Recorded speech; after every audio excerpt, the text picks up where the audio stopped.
Sungguh gak disangka, yang tadinya terkena dropout kini menjadi salah satu inovator di dunia teknologi. Siapa lagi kalau bukan Steve Jobs? Steve Jobs ini dulu ngekos di rumah orang tua angkatnya. Dia kuliah di Reed College, tapi cuma sebentar. Kenapa?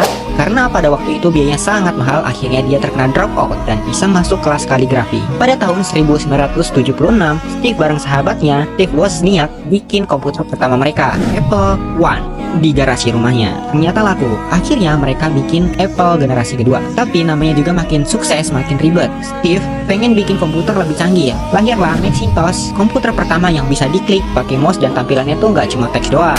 Tapi masalahnya, Mac ini terlalu mahal, drama internal mulailah muncul. Puncak kekacauan, Steve malah dipecat dari Apple. Tapi Steve nggak ngeluh lama-lama. Dia bikin perusahaan baru yang namanya NeXT dan beli studio animasi bernama Pixar. Gak nyangka Pixar sukses besar. Mereka bikin film animasi yang namanya Toy Story. Teknologi NeXT ternyata keren banget sampai akhirnya Apple malah beli NeXT ini. Akhirnya si Steve Jobs balik lagi ke Apple pada tahun 1997. Setelah balik, Steve langsung beres-beres Apple yang waktu itu hampir aja bangkrut.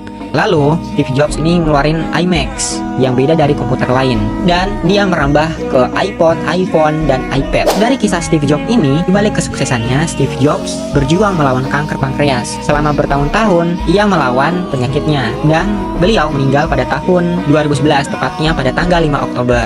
Dari Steve Jobs ini mengajarkan satu hal, jangan takut gagal dan jangan takut dipecat.